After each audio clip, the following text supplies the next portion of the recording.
नमस्कार, आदाब, सत श्री अकाल, गुड इवनिंग। आज इन चारों शब्दों से मेरा संबोधन करने का कुछ ख़ास मकसद है। ये चारों शब्द हमारे देश की डाइवर्सिटी यानी अनेकता में एकता को दर्शाते हैं और यही शब्द कहीं ना कहीं सेकुलर और सोशलिस्ट के रूप में हमारे संविधान में भी शामिल है। लेकिन इन्हीं धर्मनिरपेक्ष और समाजवाद शब्दों पर सवालिया निशान लगाते हुए सुप्रीम कोर्ट में एक याचिका 29 जुलाई को दायर की गई है। क्या ये दोनों शब्द संविधान से संवैधानिक रूप से हट सकते हैं या नहीं, ये हम आपको वीडियो के अंत में बताएंगे, इसलिए आखिर तक ज़रूर देखिएगा। सबसे पहले हम आपको बताते हैं कि पेटिशन में लिखा क्या है। जो पेटिशनर हैं उनका नाम है बलराम सिंह और करुणेश कुमार शुक्ला। इन्होंने कहा है कि प्रेम्बल से सोशलिस्ट और सेकुलर शब्दों को हटाया जाए क्योंकि ये दोनों ही ओरिजिनल प्रियम्बल में नहीं थे। इनको 42वें अमेंडमेंट के द्वारा 3 जनवरी 1976 को जोड़ा गया है। उस समय इमरजेंसी लागू थी और संविधान सभा में बिना बहस के ही इन शब्दों को जोड़ दिया गया। इनका ये भी कहना है कि कॉन्स्टिट्यूशन असेंबली के सदस्य जो थे केटी शाह, उन्होंने 3 बार धर्मनिरपेक्ष शब्द को जोड़ने का प्रस्ताव दिया था, लेकिन तीनों बार ही इस प्रस्ताव को खारिज कर दिया गया। आगे ये लोग कहते हैं कि आर्टिकल 14, 15 और 27 सरकार के सेकुलर होने की बात करता है, यानी सरकार किसी के साथ रिलीजन, लैंग्वेज, कास्ट, प्लेस और कम्प्लेक्शन के आधार पर भेदभाव नहीं करेगी। तो क्या गलत है कि जिस देश में सभी धर्म और जाति के लोग रहते हों और वहाँ की सरकार अगर सेकुलर रहे तो इसमें क्या बुराई है। लेकिन इनकी मंशा शायद ये है कि सरकार को कम्युनल होना चाहिए, उसको एक धर्म विशेष के लिए काम करना चाहिए। आगे ये कहते हैं कि आर्टिकल 25 नागरिकों को रिलीजन इंडिपेंडेंस देता है, यानी प्रत्येक व्यक्ति को ये अधिकार है कि वो अपने धर्म में रह सकता है, अपने धर्म का प्रचार और प्रसार करता है। लेकिन पेटिशनर ये चाहता है कि अगर व्यक्ति विशेष को ये अधिकार देता है 25, तो वो सरकार का जब प्रतिनिधित्व करे तब भी उसको ये अधिकार प्राप्त होना चाहिए। लेकिन विभिन्नताओं में एकता के इस देश की और इस संविधान की ये ख़ास बात है कि सरकार को सेकुलर ही रहना होगा। लेकिन जैसा कि आपने 5 अगस्त को देखा, हमारे पीएम मोदी जी ने राम मंदिर निर्माण के इवेंट में भाग लिया। एज ए पीएम उनको वहाँ नहीं जाना चाहिए था, लेकिन पर्सनली वो वहाँ जा सकते थे। इन सब घटनाओं को देखकर ऐसा लगता है कि हमारी वर्तमान सरकार एक धर्म विशेष के लिए काम करना चाह रही है और एक धर्म विशेष को ही बढ़ावा देना चाह रही है, उसके प्रचार और प्रसार के लिए काम करना चाह रही है।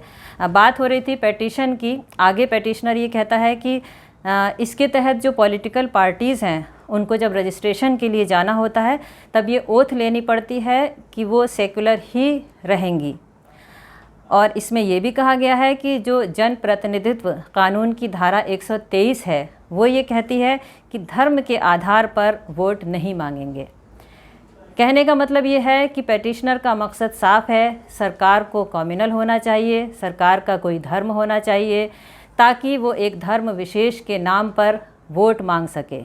सेकुलर शब्द को हटाना, समाजवाद को शब्द को हटाना, इन सब को हटाने के पीछे एक ही मकसद जहाँ तक मुझे दिखाई देता है वो यही है कि सिर्फ एक धर्म विशेष की सरकार होना चाहिए। जो हमारे देश की विशेषता है, जो हमारे देश की अनेकता में एकता है, धर्म और जाति और विभिन्न भाषाओं को बोलने वाले लोग रहते हैं, शायद ये इसी विशेषता को ख़त्म कर देना चाहते हैं। अब हम बात करते हैं कि हमारा आज का प्रियम्बल कैसा दिखता है और उसमें कौन कौन से शब्द हैं। जिन 2 शब्दों पर विवाद है उस पर बाद में बात करेंगे। सबसे पहले जो हमारे संविधान का शब्द है वो आता है सोवेरियन, दूसरा सोशलिज्म, तीसरा सेकुलरिज्म, फिर डेमोक्रेटिक, फिर Republic, justice, freedom, equality, fraternity, integrity और ब्रदरहुड। अब जो ये 10 शब्द हैं इनमें से 2 शब्द समाजवाद और धर्मनिरपेक्ष को लेकर याचिका दायर की गई है। सबसे पहले आप लोग ये समझ लीजिए कि आखिर ये समाजवाद या सोशलिज्म वर्ड है क्या, इसका मतलब क्या है। इसका मतलब ये है कि संविधान वास्तव में समाजवादी समानता की बात करता है, जिसका मतलब है भारत में रह रहे हर नागरिक को ये महसूस हो कि वो एक समान है। ये समाजवाद का अर्थ है। दूसरा है धर्मनिरपेक्ष, जिसको हटाने की बात चल रही है। उसका कहना यह है, इसके अंतर्गत हम कह सकते हैं कि राज्य का अपना कोई धर्म नहीं है, जो भी धर्म होगा वो भारत की जनता का होगा, जिसमें सरकार की ओर से कोई रोक टोक नहीं होगी। अब अगर ये शब्द समाजवाद और धर्मनिरपेक्ष हमारे प्रियम्बल से हट जाते हैं तो इसका परिणाम क्या होगा? समाजवाद शब्द जो हमें एक समान होने का अधिकार देता है, अगर ये हटता है तो शायद हम वही उस पुराने दौर में पहुंच जाएंगे जब ब्राह्मण, क्षत्रिय, वैश्य और शूद्र में समाज बटा हुआ था। क्योंकि असमानता एक बहुत बड़ा कलंक हमारे समाज पर थी। ये सारे शब्द जो हमारे प्रियम्बल में, हमारे कॉन्स्टिट्यूशन में हैं कि समानता का अधिकार, व्यक्ति की गरिमा का अधिकार और ब्रदरहुड यानी बंधुता का जो अधिकार हमें कॉन्स्टिट्यूशन देता है, ये सारे शब्द कहीं ना कहीं बेमानी हो जाएंगे। इसी तरह से अगर धर्मनिरपेक्ष शब्द हमारे संविधान से या हमारे प्रियम्बल से हटता है तो सिर्फ एक धर्म विशेष का बोलबाला होगा और शायद जो दूसरे धर्म के लोग हैं उनके मन में, इस आज़ाद देश में जो दूसरे धर्म के लोग हैं उनमें कहीं ना कहीं मानसिक असंतोष आ जाएगा या उनके अंदर ऐसा डर पैदा हो जाएगा जब ये धर्मनिरपेक्ष शब्द हमारे प्रियम्बल से हटा दिया जाएगा। इन दो शब्दों में ही और सारे शब्द निहित हैं। जिस तरह से समानता का अधिकार, व्यक्ति की गरिमा और बंधुता जैसे शब्द भी इन्हीं शब्दों में कहीं ना कहीं छुपे हुए हैं, जिस पर कि हमारे संविधान का ढांचा टिका हुआ है। अगर ये शब्द हटते हैं तो सारा संविधान का और समाज का ढांचा ही ध्वस्त हो जाएगा।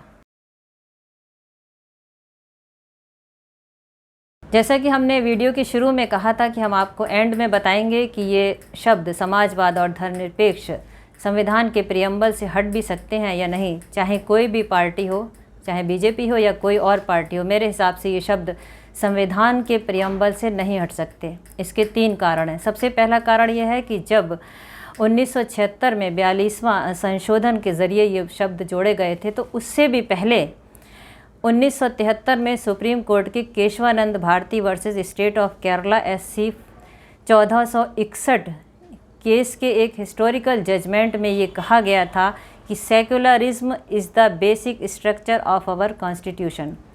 तो इस जजमेंट के अनुसार अगर कोई भी फ्यूचर में पार्लियामेंट में ऐसा अमेंडमेंट लाता है तो वो अनकॉन्स्टिट्यूशनल होगा, इल्लीगल होगा, क्योंकि सेक्युलरिज्म और सोशलिस्ट वर्ड बेसिक स्ट्रक्चर हैं और अगर कोई उस बेसिक स्ट्रक्चर को, उस कॉन्स्टिट्यूशन के इंटीग्रल पार्ट को चेंज करने की कोशिश करेगा तो वो इल्लीगल ही होगा।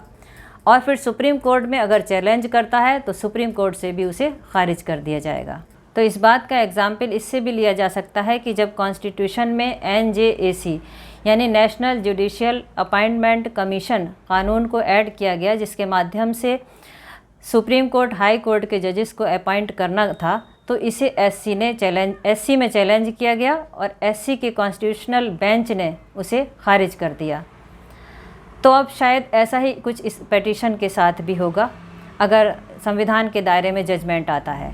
लेकिन इसके अलावा अगर ऐसा नहीं होता है तो बीजेपी सरकार इसको पार्लियामेंट में पास करवाने की कोशिश करेगी, जहां उसके पास राज्यसभा में बहुमत नहीं है, तो वो यहाँ से भी इन शब्दों को प्रियम्बल से नहीं हटा पाएगी। तीसरा मुख्य कारण ये भी है कि इन शब्दों को क्यों नहीं हटाया जा सकता। इसका जवाब हमें मिलता है आर्टिकल 15 में, जो ये कहता है कि freedom of conscious and free profession, practice and propagation of religion, जिसका मतलब है सेक्युलरिज्म।